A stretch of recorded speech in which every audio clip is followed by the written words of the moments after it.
Hey everyone, this is Kelly Janae, and you are watching the Reducing the Dosage series on ethereal ecology. So guess what? As I'm sure you know by now, considering I haven't posted a video in maybe 4 months or so, I am off of Lamictal. I did it! I did it. I got off this medication. Woo! Yeah, it is called for celebration. And I guess I sort of have been celebrating these last couple of months simply by living my life. So my last video was at 3.7 or so milligrams, and I was going down by like 0.1 milligram a day or something like that. But actually, I reached this point in my syringe where I was at like the smallest amount. It was supposed to be like 2 milligrams a day. I couldn't even tell the difference between the lines anymore. And I was like, why am I even going through this? I'm just gonna stop taking it. And so maybe around like 3 milligrams, 2 milligrams, I just stopped taking it completely. And I was noticing fewer and fewer side effects anyways going down at that slow amount towards the end of the tapering process. And really, I didn't notice anything particularly different from just being on 3.7 milligrams to 0 milligrams. And since then, I've been stabilizing and feeling pretty awesome. So honestly, I don't have that much to report about the after effects of not being on Lamotrigine anymore. It's taken me 3.5 years to get off this medication, and so by the time I got off of it, I was like, okay, bye. I'm moving on, because that's how I do. I just keep on going. Yeah, but it's really been an amazing journey of understanding myself better. Of understanding the fact that I am a sensitive individual. And all of the emotions and the mental illness, which I honestly don't even believe was the case in my circumstance, I just have a deeper understanding now of why it occurred, of the beauty and the grace and the intelligence of the disease, the emotional trauma, the struggle that I was going through while trying to make straight A's and meet these unrealistic, amazing standards for myself in engineering school, working 3 jobs, trying to be, a great person and not fail in any possible way. Of course, I was going to have some sort of breakdown amidst all of that. And yeah, I guess in order to keep up with the standards that I had set for myself based on my kind of illusory understanding of society's standards of me, I needed it. I needed that medication, because otherwise I wouldn't have been able to function in the world that I had created for myself, and that a lot of people create for themselves in this society where being overworking and being the top of your class and having all of these extracurricular activities and it's X, Y, and Z is seen as you being a powerful person and a person worthy of other people's respect. But what I've realized is that, honestly, at the end of the day, none of my titles, none of my degrees, some of my experiences that were authentic, yes, they mean something to me, but a lot of that, just surface level, was not fulfilling me at all. It wasn't fulfilling me. It was simply a mask and me trying to climb a ladder of social acceptance. So anyway, that's my personal experience and why that kind of mental illness came to me. And I hope to be able to... mental illness, again. No. I hope that one day I can communicate effortlessly my experience with all of this, with getting sick and trying hard and getting on medication and getting better and then deciding to get off of it and getting worse. And honestly, ultimately, I'm just coming back to myself. And that was my goal the entire time. Because I could sense, there was something in me that could sense that this medication was holding me back from being true to who I was. And how the hell can I be myself if I don't even know who I am? And I suppose that's the journey that we all go through, and particularly those of us who are in our 20s, but I think honestly, all of us, all throughout life, are asking that question, who am I? And it just gets deeper and deeper, and there's nothing that I can do personally other than following my heart to what I know is true, and this was part of that process for me. And a huge part of this process too was for me to show that it's possible, because I believed the whole time that it was possible, not only possible, but probable and probably better to live without medication. And now I am actually in school for energy healing. I'm really studying astrology as a healing mechanism, and you know, I see myself holding space in the healing profession, in the healing world, because I've been living this journey and it's come to me, and I love it. I love it so much, this process of unfolding who I am, that I really want to assist others in being able to do that for themselves, but obviously I need to focus on myself and bring all that love inward before I can really let it out in the way that it's meant to be expressed. So to leave you all with this final I did it whoop whoop episode, I just want to name a couple of things that did help me a lot, and perhaps I will create like an extra couple of videos just talking about the specific practices or insights along the way that really gave me some stability amidst all of the chaos that I was undergoing internally in my system. But some of the main things that really, really, really helped me during this process was, one, having a support network, which unfortunately, I guess I didn't have that for a lot of the time. And I really, really could have asked for help when I didn't, and I just didn't,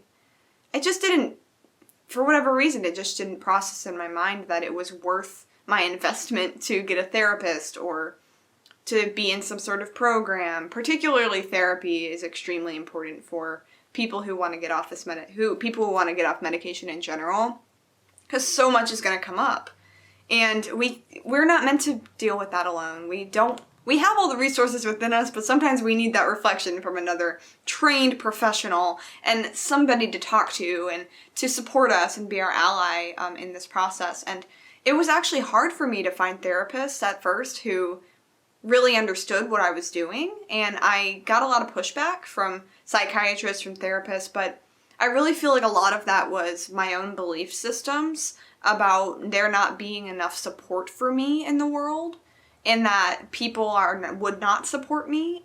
And I've since really cleared a lot of those belief images, and belief systems are something we can talk about in a whole series, because ultimately a lot of our consistent issues in life and acute issues are based on our beliefs, and of course those manifest in reality. So anyway, get therapy, have a support system. You are worth every penny that it costs to get you a therapist, whether you have insurance or not. At this point in time, I have insurance and it still doesn't pay for therapy. So I just invest, and honestly, the universe provides to everybody who needs it. So yes, believe that you are worthy of support. Another extremely, extremely useful thing that came out of this whole process was my kind of fine-tuned sensory awareness of health in my body. And that sort of started off with me needing to stop drinking alcohol, mostly to stop drinking alcohol regularly, to stop drinking caffeine. I haven't had coffee in years at this point, and I'm totally okay. I've had to start and did start a daily yoga practice, which has of course evolved over time, and yoga has become an extremely valuable and kind of central part of my life. But yeah, I just developed this superpower for knowing what my body needed, and that guided me to Ayurvedic counseling, where I learned that I need to cook all my food and I need more moisture and heat, and raw food is really not good for my digestion, and I need to eat this probiotic with my meals because I have consistent digestion issues, and I need to wake up between these hours and go to bed between these hours or I'll have lethargy. And a lot of that, you know, I had to be very disciplined with it I'm still very disciplined with my health. And I can tell when I get off track, but actually getting off track nowadays is not as bad as it used to be when I was on the medication. Like if I miss a day and I kind of don't eat perfectly, I'm not feeling it as badly the next day as I was when I was getting off this medication. So there is a testament to that. There's more stability at a certain point, and also getting that stuff out of the system is just like coming home to the self. And when we are home with ourselves, we know what we need and we take action to do that.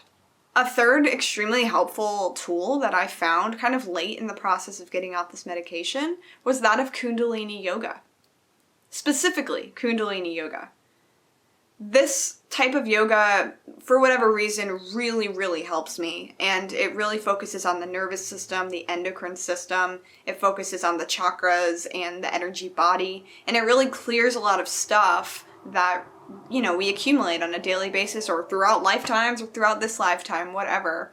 And I couldn't possibly do as great a job of expressing what Kundalini Yoga is as other Kundalini Yoga teachers, and maybe one day I will become one, but for now, I can only bask in the glory that is the breath of fire and all of the other techniques that are within the Kundalini classes. If you're interested, you can go to Kundalini Live. They have a YouTube channel with some videos. They also have a website where you can pay $15 a month to get unlimited Kundalini Yoga. But you can also find videos online and find trainers or teachers in your area if you're interested in that, if you think that may be helpful. It really, for me, it's strengthening my energetic container, which I'm realizing is very sensitive. And I didn't realize that before. And now that I know I'm kind of a highly sensitive person, I can actually work to strengthen that container, to ground myself more firmly, etc. And that will be kind of like the final thing I'm going to say is that grounding is extremely important. So we can do a whole other video on grounding, but, you know, I think in this culture it's very easy to float away, and it's, you know, can seem very scary to come down into our bodies, and some of us float away a lot. But we're safe here. We passed the 2012 marker. We're moving on into a state of higher consciousness. Let's go. It's all good. I love you. It's going to be okay. You are loved. Come into your body. Ground yourself. Connect to this earth because we are one with her. We are also one with the stars. Isn't that interesting? Oh yeah, and the final thing is that meditation is a godsend, and having a daily yoga practice or daily meditation practice in addition to my yoga practice, I'm very disciplined and need these things and love these things. But meditation is one of those things that I think all humans, we're meant to meditate. It's part of our biology. It's part of our anatomy. It's like sleep. It's something that really helps to keep us balanced, to remind us who we are, and to not get so lost in the chaos of the outside world, but really to come back into our centers and know ourselves and our connection with the spirit. So anyway, there you go, everyone. I got off this medication, and you can too if that's something you want to do. And you have all the support that you need, both within you and outside of you. And any beliefs that don't support your desire for being holistically healthy or purified of this medication or other medications, any beliefs that go against that, they must not be true, right? Because they're not aligning with your current understanding of who you are and what you deserve in this life. So I encourage you to really challenge your own belief systems, and if you don't know how to do that, of course, get some help. Message me. Ask your guides. Ask yourself. All of the answers are all around us, all within us, all the time. And that has been this journey, is I know that I'm going to get to the end of it. I don't know how. I really don't know how. I can only see so far. But I got there, and here I am. What else can I accomplish? Oh, it gives me joy to talk about this success, deep joy, as I tend to go negative and not celebrate myself enough. And so thank you all so much for being present and witness to my absolutely epic transformation. throughout this 3.5 years that I've been getting off this medication. And I can't wait to like open up myself more and share more of my journey and my process and the different tools that I use, because I have so many of them and I really do love sharing. Okay, well yes, thank you so much again for watching, and please comment if you have anything to say. I want to hear it. I love you so much, and I wish you the best in all of your health and vitality. Bye.